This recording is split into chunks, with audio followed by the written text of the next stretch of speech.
Oke semuanya, kali ini kita akan kembali membahas episode keempat dari film seri Three Body Problem.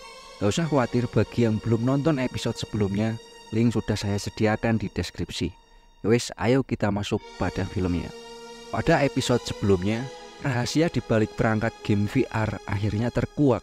Ternyata perangkat tersebut adalah ciptaan kaum alien bernama Shanti yang bertujuan untuk menyampaikan pesan kepada umat manusia di bumi.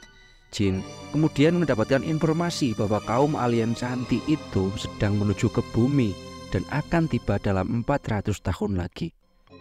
Episode keempat dimulai dengan menampilkan adegan di London tahun 1982, di mana Mike Evans dan Wenji bertemu di sebuah restoran. Pertemuan ini adalah yang pertama sejak terakhir kali mereka bertemu pada tahun 1977 yang lalu. Di sini Mike terkejut mengetahui bahwa Wenji masih mengingatnya, terutama karena 5 tahun yang lalu mereka berada di pihak yang berseberangan. Wenji bercerita bahwa sekarang dia menjadi dosen di Universitas Tsinghua, mengikuti jejak mendiang ayahnya. Wenji sendiri terkejut mengetahui bahwa Mike adalah anak dari pemilik perusahaan migas terbesar dan memilih untuk meneruskan pekerjaan ayahnya itu. Mike menjelaskan bahwa meskipun dia sekarang memiliki kekuatan yang besar, dia tetap berkomitmen untuk melawan segala bentuk perusakan lingkungan. Dengan sumber daya yang dimilikinya, dia ingin berkontribusi lebih dalam melawan kekuasaan yang sewenang-wenang. Inilah yang membuat Wenji ingin bertemu dengan Mike. Mereka memiliki kesamaan dalam membenci tindakan semena-mena yang dilakukan manusia. Kemudian, Wenji membocorkan sebuah rahasia besar pada Mike. Selama dia bekerja di observatorium, Wenji menemukan transmisi pesan dari makhluk asing di luar angkasa sana. Hingga saat ini, tidak ada yang tahu tentang penemuan ini selain dirinya sendiri. Lalu, setelah mengingat Mike, Wenji mulai mencari informasi tentang keberadaan Mike dan akhirnya berhasil menemukannya di sini untuk berbagi rahasia tersebut padanya. Scene kemudian beralih ke tahun 2024 di kantor Dashi dan atasannya. Di sana, Jin dan Aoki menangis saat Dashi menunjukkan rekaman CCTV yang memperlihatkan Jack tewas. Dia tampak seperti bunuh diri, tapi jika diperhatikan dengan seksama, Jack terlihat seperti diserang oleh sesuatu yang gak terlihat. Aoki menduga pelakunya adalah sosok wanita yang pernah menemuinya sebelumnya, karena wanita tersebut juga tidak terlihat dalam rekaman CCTV, yaitu Tatiana. Must be the same woman, right? The one who... Wade di sini mengetahui bahwa Jin diundang sebuah pertemuan. Dia tahu karena Dashi sengaja membuntuti dan menyadap percakapan antara Jin dan Tatiana di malam itu. Wade melihat ini sebagai kesempatan untuk mengungkap pelaku pembunuhan dan memahami cara kerja organisasi tersebut. Menurut Wade, meskipun musuh utama mereka adalah alien, tapi tanpa bantuan campur tangan manusia, para alien itu tidak akan bisa berbuat apa-apa, terutama mengenai siapa yang membagikan perangkat VR itu kepada para ilmuwan. Oleh karenanya, mereka harus menangkap dalang di balik semua kekacauan ini. Setelah itu, Dashi menunjukkan foto sebuah kapal tanker pengangkut migas kepada Wade. Kapal itu, meskipun udah nggak ngangkut migas selama 40 tahun, dia masih tetap beroperasi hingga saat ini.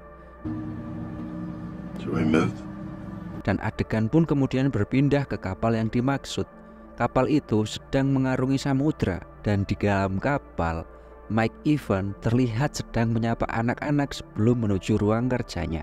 Rupanya kapal tersebut adalah milik Mike, dan setelah dia berada di ruang kerjanya, melalui sebuah mikrofon kecil, Mike berbicara pada seorang wanita dan mengatakan, "Tuanku, ada orang baru yang akan bergabung dalam pertemuan organisasi besok."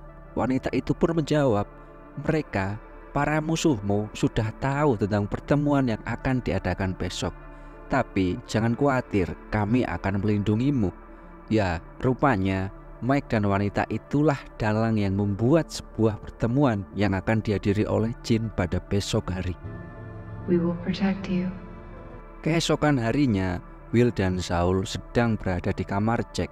Mereka sedang mengenang masa-masa indah bersama sahabat mereka yang telah tiada, sembari melihat foto-foto masa kecil Jack. Kehilangan Jack sangatlah berat bagi mereka. Lalu sore harinya, Jin berada di markas Dashi dan Wade. Jin bersiap menghadiri pertemuan yang diundang oleh Tatiana pada episode sebelumnya itu. Di sini, Dashi dan Wade bekerja sama dengan Jin. Rencananya, Jin akan dipasangi alat penyadap agar Dashi bisa memantau dari kejauhan. Mereka berencana menggunakan Jin sebagai mata-mata untuk mengumpulkan informasi tentang organisasi dan pertemuan tersebut. Lantas, nggak pakai lama, Jin pun berangkat sendirian menuju lokasi pertemuan organisasi pada sore itu. Dia terus dipantau oleh Dashi dan Wade dari kejauhan. Sementara itu di ruang kerjanya, Mike sedang berbicara melalui mikrofon kepada sosok wanita yang ternyata adalah salah satu alien dari bangsa alien Shanti. Mike menceritakan sebuah kisah tentang serigala yang menyamar untuk bisa memangsa. Mike di sini membuat istilah metafora yang menggambarkan seperti halnya bagaimana agen intelijen manusia menggunakan penyamaran untuk memata-matai. Tapi alien Shanti tidak memahami konsep penyamaran atau sebuah metafora.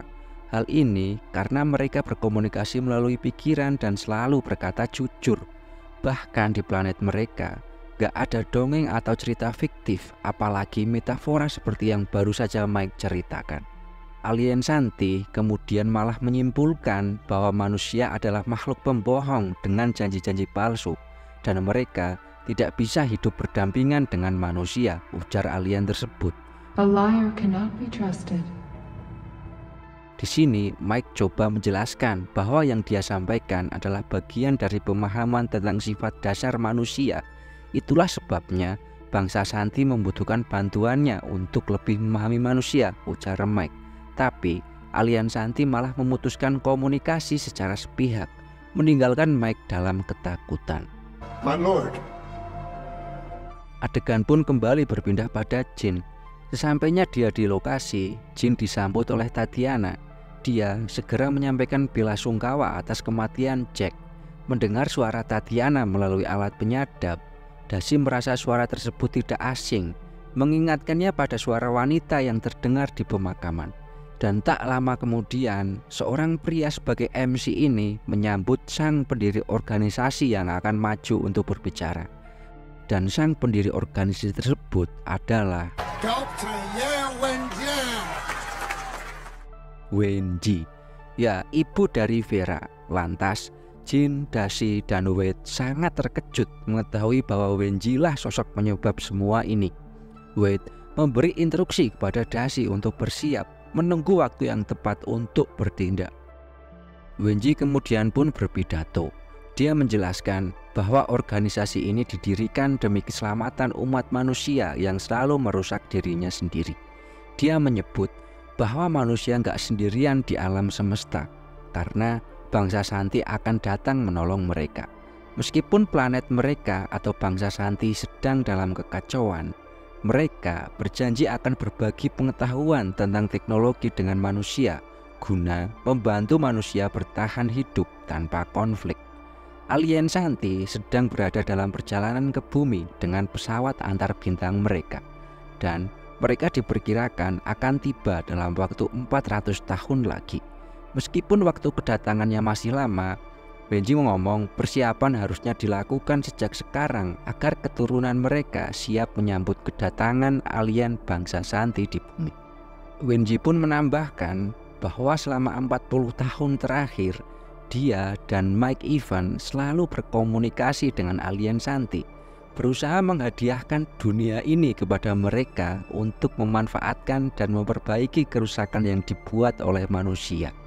Walah, jadi selama ini Wenji, Mike, dan Tatiana, merekalah kaki tangan bangsa alien Shanti di bumi.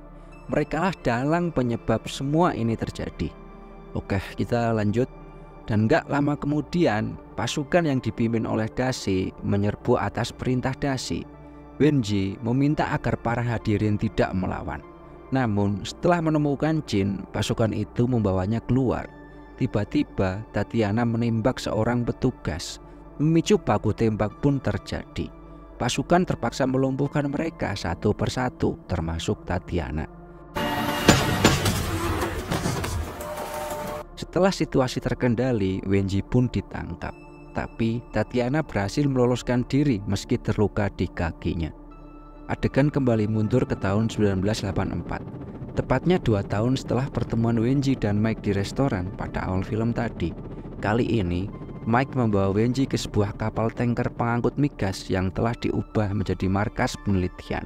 Menurut Mike, lautan adalah wilayah tanpa perbatasan, sehingga tempat ini ideal untuk menjalankan misi mereka tanpa adanya gangguan. Di dalam kapal itu, Mike menunjukkan mesin transmisi baru yang lebih canggih dibanding sebelumnya. Mesin ini dapat mengirim dan menerima pesan dari bumi keluar tata surya dalam waktu yang singkat, tanpa harus menunggu waktu bertahun-tahun. Mike mengatakan bahwa sejak Wenji meninggalkan observatorium, makhluk asing terus mengirim pesan ke bumi yang diterima oleh alat Mike ini. Mike menjelaskan bahwa alien Shanti ingin tahu lebih banyak tentang manusia dan mereka berjanji akan mengajari manusia tentang mereka. Sejak saat itu, Mike dan Wenji berhasil mengumpulkan ribuan pengikut yang tinggal bersama mereka di kapal tanker itu. Mike dan para pengikutnya percaya bahwa alien Shanti adalah juru selamat manusia. Dan dengan bantuan kecerdasan alien, Mike berhasil mengembangkan mesin transmisi canggih untuk berkomunikasi langsung dengan alien itu. Inilah alasan mengapa Mike terlihat bisa berbicara dengan alien Shanti. Adegan pun kembali pada Jin. Saat dia dalam perjalanan pulang, Will menelpon dan mengabarkan bahwa dia baru saja menyewa sebuah rumah di pinggir pantai dan ingin mengajak Jin, Aogi, dan Saul untuk berlibur bareng-bareng. Jin pun senang mendengar kabar ini. Sementara itu di markasnya, Wade sedang menginterogasi si Wenji. Dengan tenang, Wenji menjelaskan bahwa segala sesuatu yang terjadi padanya dan para pengikutnya itu semua adalah kehendak alien Shanti. They are coming. Kuclok, dia sudah menganggap alien ini sebagai Tuhannya. Gak ada manusia yang bisa menggantikan kedatangan alien Shanti, ujar Wenji ini. Dan ketika mereka datang, umat manusia harusnya bersyukur. Dan akhirnya film pun bersambung.